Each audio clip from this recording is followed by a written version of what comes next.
All right, our product is Dogfish Brewing Company, and our actual product as a whole is the pub. So what our goal is to enter the UK market, more specifically London, through a joint venture with Wells & Young Brewing Company. I'm Brandon Harrison. I'm Justin Chardwell.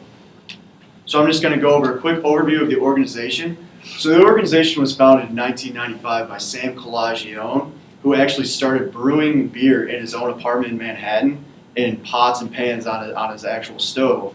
And then he ended up switching and actually wanted to get more into the commercial brewing. So at that point, he opened up the brewing company in Rehoboth, Delaware, where he was actually known as the smallest commercial brewing company in the organization. In 2002, the organization, the brewing operations were getting so much demand that they had to move out of the brew pub, because it was the combination of the brewing operations and actually serving food to people. So there's so much demand that they needed to make an own brewing operation, and that was moved to Milton, Delaware. And now they're actually selling 20 different types of beers in 26 states. And then also in the brew pub, they are actually distilling gin, vodka, and rum. So they really they have their hands into all sorts of different things. And the main objective of this organization is not to become a major corporation, to be the leading brewing company in the United States, but more of a focus is on being a good organization, bringing great beer, great food, and great local music to the people of Rehoboth and Milton, Delaware. So their culture is a little bit quirky. It's strange. Their motto is off-centered ales for off-centered people. And some examples of their off-centered brews are the Burton Baton, which is a combination of an English ale and an IPA. And then Midas Touch, which I think is the neatest one, is actually a recipe that was found in King Midas's tomb by archaeologists. And they actually gave that recipe to Sam Calagione himself and said that they wanted him to brew that. Well, now that is brewed year-round by Dogfish Brewing Company, and it brings a significant amount of sales. And another off-center brew is the American Beauty, which is based on the Grateful Dead, actually. And this is really cool because they asked for consumers to send in recipes themselves, and the flavor of the beer actually has a hint of granola, which was the major meal that was ate in parking lots by all the people before concerts. And then just adding a little bit more to their quirkiness, they have a pseudo-urinating statue in the middle of their brewery. They all have bottle openers as their belt buckles, and they have bocce ball courts at the brewery where all employees actually play quite frequently. So now I'm going to go into an overview of the United Kingdom. So these are statistics for the United Kingdom. As of July 2013, there's 65,395,574 people, which is good for 22nd in the world. And the median age of those people is 40.1, and over half of the population is between 18 and 54. And this is significant because our target market is within this range. There's over 30 million people in the UK that would really fit our target market, but we'll actually narrow that down a little bit later. They have a growth rate of 0.55%, which it's not a bolstering improvement rate or increase, but they're still growing. It's not everybody's leaving the country, they're not declining. And that's good for the 147th in the world. Their life expectancy is 80.29, which is traditional for a developed nation such as the United Kingdom. People are living long, there's a lot of medical advancement, and people are able to get to this age. And 80% of the population lives in urban areas, and that continues to grow with 0.7% urbanization rate. So this graph really shows, kind of explains the statistics that we were talking about on the last page. And they have a mature, as you can see here, they have a mature population. And as I said before, this is just kind of indicative of a developed nation. And people in this area are, once again, in our target market. And people being in this age group usually have a job, a steady job or a steady income. So they'll have discretionary income that they can use at pubs, and obviously they're all of age as well. And then you can also see how this is almost overcoming the younger part. It's kind of narrowing down. And this shows, once again, how they're developed, and they have an individualistic society where they're not focusing on families, and people are actually going out to get great jobs, and they have to focus more on the job opportunities rather than just having a family. So these are the ethnic groups of the UK. It's not very diverse overall. There's 92.1% white, which is broken down into English, Scottish, Welsh, and Northern Irish. And then there's 2% black, 1.8% Indian, 1.3% Pakistani, 1.2% mixed, and 1.6% other. So as I said, it's not very diverse, but as we get closer to London, you'll see a much more diverse ethnicity. And then the religion kind of goes along with the ethnicity. It's not too diverse. Christianity is the major religion at 71.6%, and then nowhere even close are Muslim, Hindu, and other. The only one that really is significant is no religion at all. So this kind of fits into more of a developed nation. People aren't focusing on religion, but they're focusing more on their jobs at hand. Next, we go into social classes. There are 7 classes that the UK is broken into in terms of social class recognition. The elite class, and as a comparison, this would be the upper middle class or the upper class of the United States. This makes up the top percent of the population. These people that fall in this class hold executive jobs, CEOs, IT specialists, directors, marketing and sales directors, and they have high economic capital, which is basically a lot of money in their savings. The next is the established middle class. This is 25% of the population. This includes electrical engineers, midwives, police officers, and they have emerging high economic capital, which is indicative that they're making money and saving more and more. And as a reference, this would be the upper middle class in the United States.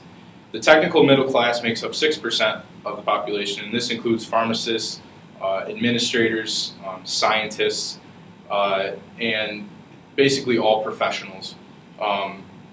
They have a high status of social contacts, so they're very high-ranking people in their occupations, and they have contacts in other high-ranking occupations across the board. This would be compared to the upper middle class in the United States. The new affluent workers represent 15% of the population. This includes electricians, postal service workers, HVAC workers, sales assistants. They have moderately good economic capital, which means that they have a median income and would represent the middle class in the United States. The traditional working class makes up 14%. This includes secretaries, care workers, cleaners, people that have relatively poor economic capital, and also represent the lower middle class of the United States as a comparison. The emergent service workers represent 19% of the population. This includes bar staff, chefs, nurses, assistants, and they have relatively poor economic capital as well, and represent, again, the lower middle class of the United States. The precariat social class represents 15% of the population. This includes van drivers, all service workers, basically the service sector, and they represent poor economic capital, which is the working class in the United States because of the relatively poor capital. The education in the UK is pretty high. Obviously, they have a 99% literacy rate, as you can see on the board. Their education expenditures make up 5.6% of national GDP. And again, to further their comparison with the United States, it's basically the same. Their life expectancy rate, the school life expectancy rate, is 17 years, 16 for males and 17 for women. For the United States, it's 16 for men and 18 for women, and they also have a 99% literacy rate. So this furthers our our plans to enter the UK just because of how highly compared they are. The 2012 economic statistics of the UK, their GDP was 2.375 trillion at a growth rate of 0.2%, which isn't very strong, but again, they're growing, and this represents 175th in the world. Their economy is primarily service-based, with 78% of the economy making up this sector, and the unemployment rate is relatively steady at 8%. Their transportation systems, they have nearly 250,000 miles of roadway, 480 airports, almost 10,000 miles of railway, 2,000 miles of waterways, and 385 miles of this is reserved specifically for commerce, which would be perfect for our distribution purposes to get our product or to our restaurants or from pub to pub, however it needs to be distributed. And there are 9 major seaports, and they have 508 merchant marine vessels to ship products.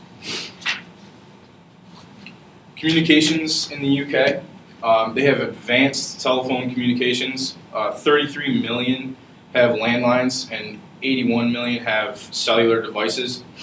The BBC, the largest broadcasting system in the world, is located here, or is used here.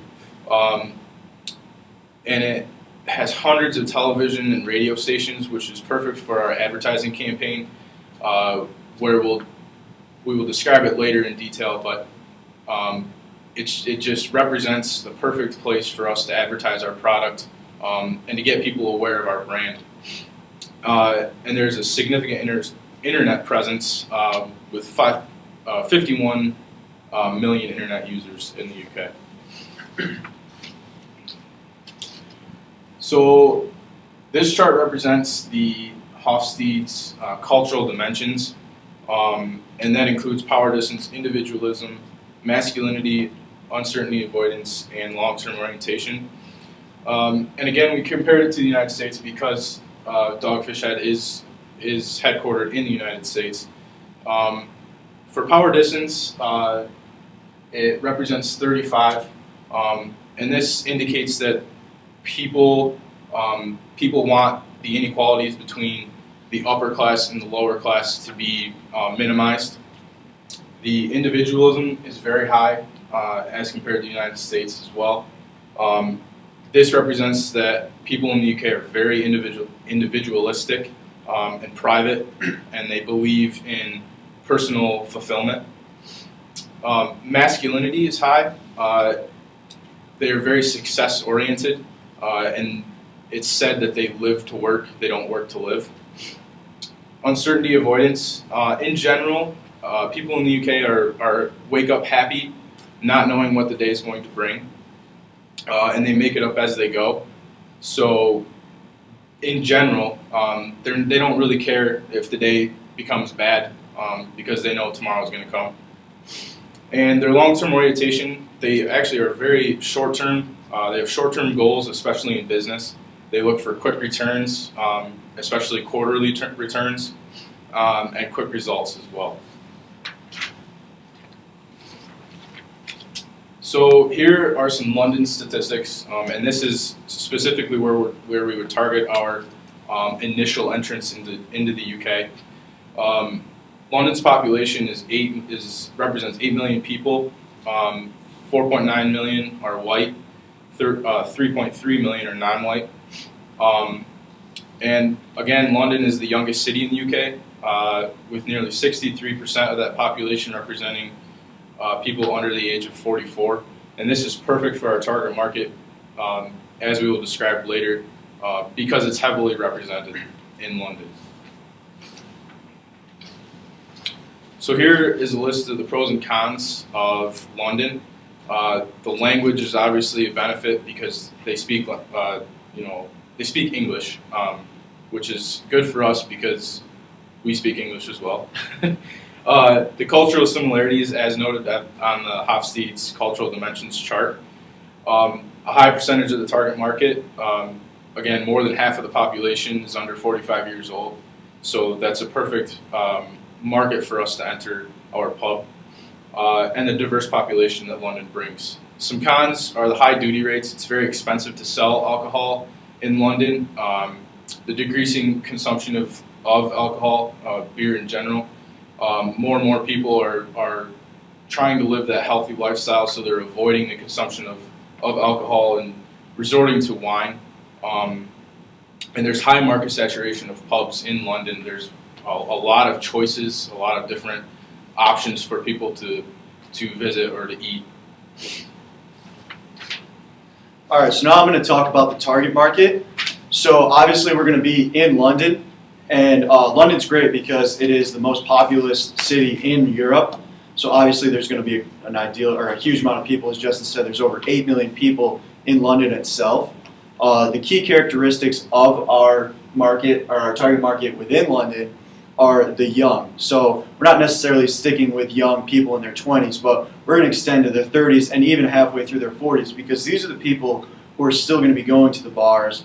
And then they also have discretionary income. They have income coming in, and they still have enough where, well, hey, maybe I can go out and have a drink. So that just kind of speaks to the affluence that they actually have within the city and within this actual target market. And also, we want our target market to be ethnically diverse, which, as I said earlier, the rest of the UK isn't diverse, but London is actually diverse significantly compared to the rest of the country. And this really fits into our off-centered approach. It's more the Dogfish way, if you will. So the next couple of charts are actually going to be from the 2013 Cask Ale report.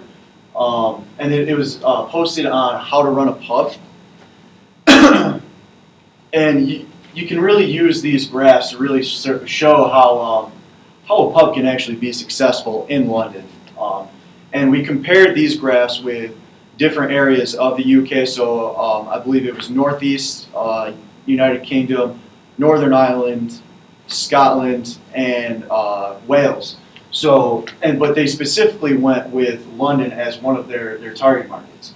So here you can obviously see that restaurants are the most often chose for social occasions, but close behind that at nearly 35% are pubs. So that's nearly 30% of the population that's really willing to go to a pub, and we're bringing them a pub.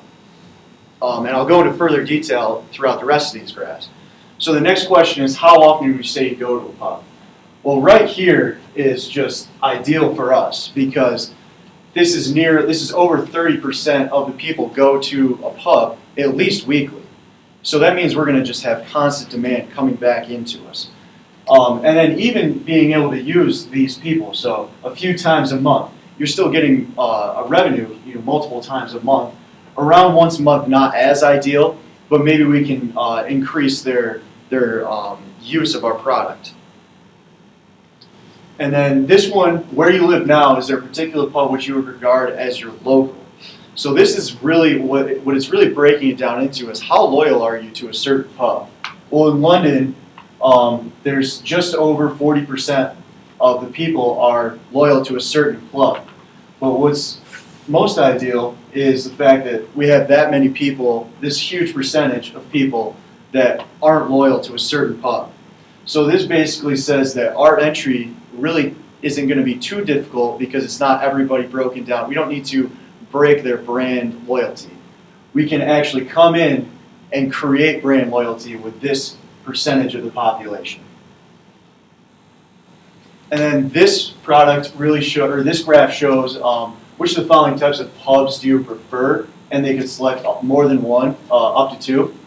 And right now in the United States, Dogfish Head is in the trendy pub category on this graph. So they have craft beers, they have live music, and a young crowd.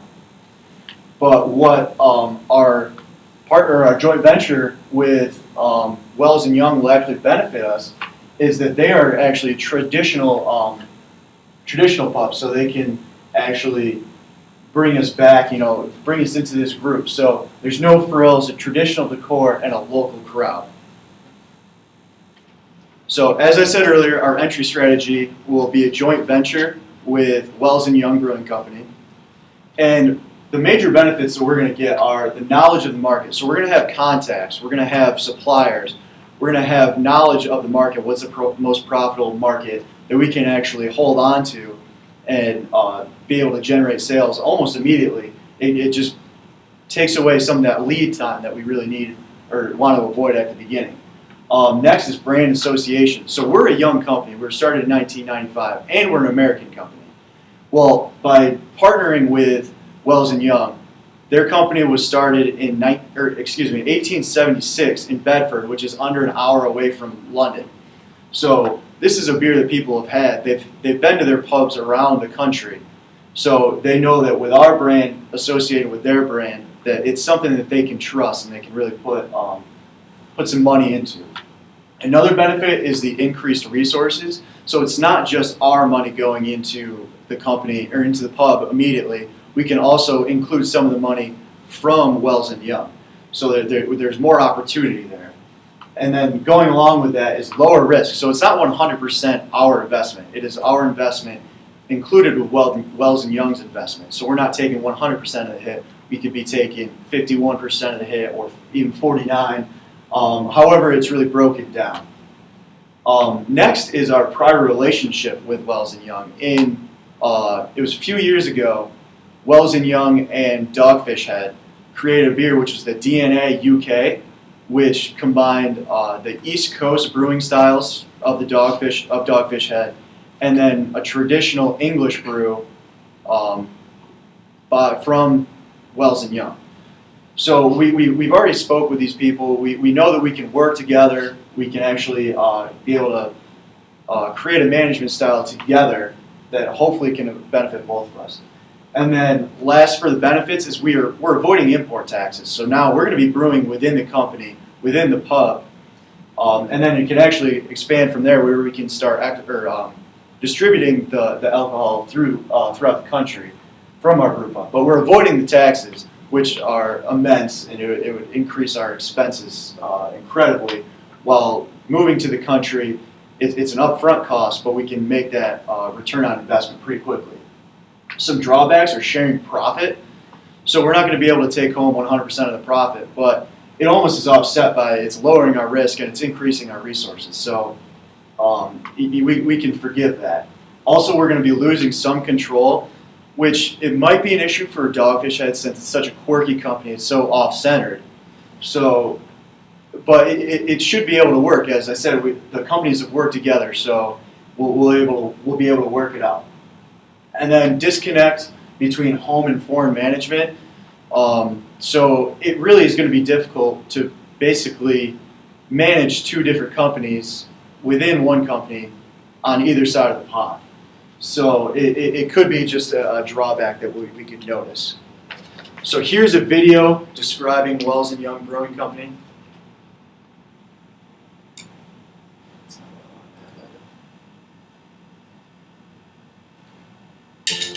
Our people create over 30 of the world's most distinctive beers.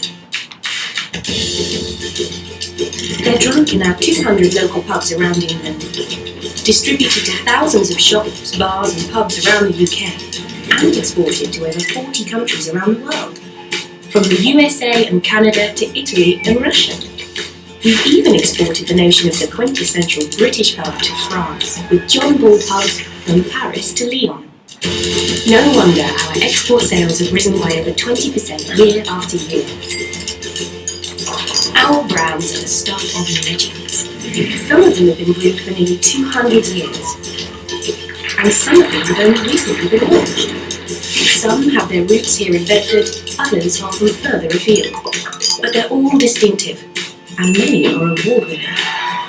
Admittedly, some of them have a tendency to be a little bit of a show-off, but people like them anyway. Our innovative marketing approach is doing a lot to make ale modern, and our pubs to get people back to a more traditional form of social networking. Our own people are working hard to give back to the community too. Some of them have even walked over hot coals to do it. We're the largest privately owned brewery in the UK. We're owned by the Wells family, And the Charles Wells family just keeps getting bigger. As we bring the joys of distinctive beer and the quintessential British pub experience to more and more people every year.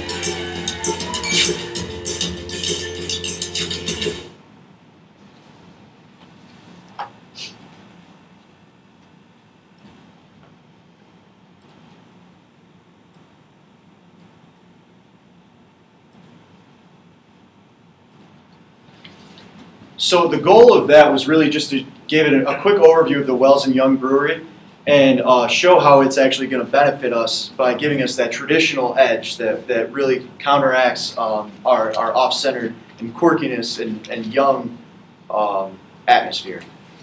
So going towards a product, we're going to take on an adaptation strategy. So we're going to base our product on the local needs. So right now, as I said earlier, in the U.S. pub style, we have craft beers, live music, and an off-centered crowd. So this is really going towards the trendy part of that graph. And so what we want to do in the UK is adapt it, but not too much. So we want to stay with our main mission of being off-centered and quirky. But we're going to mix it with a traditional style brought to you by Wells and Young Brewing Company. So we're going to mix it with a traditional decor, with live music, with craft beers, and a local crowd. It could be a young crowd. It could be a little bit older crowd, but either way, we're still going to have a solid target market that we can actually, get a decent amount of profit from and be beneficial to them as well. So if you remember this chart, it represents, what types of pubs consumers are looking for, and this will bring up our product positioning because it'll be a dual-ended positioning strategy. And the first end is the trendy pub, as Brandon was saying previously, and this is what Dogfish's Head's primary operation is in the United States. They're looking for that off-centered person to be their customer. The next portion of the positioning strategy will be the traditional pub that Wells and Young Brewing Company offers. Again, we want to combine these two to fill that market segment where it's kind of missing that quirky traditional feel. The pricing that we're looking for will be a competitive-based pricing strategy to start with.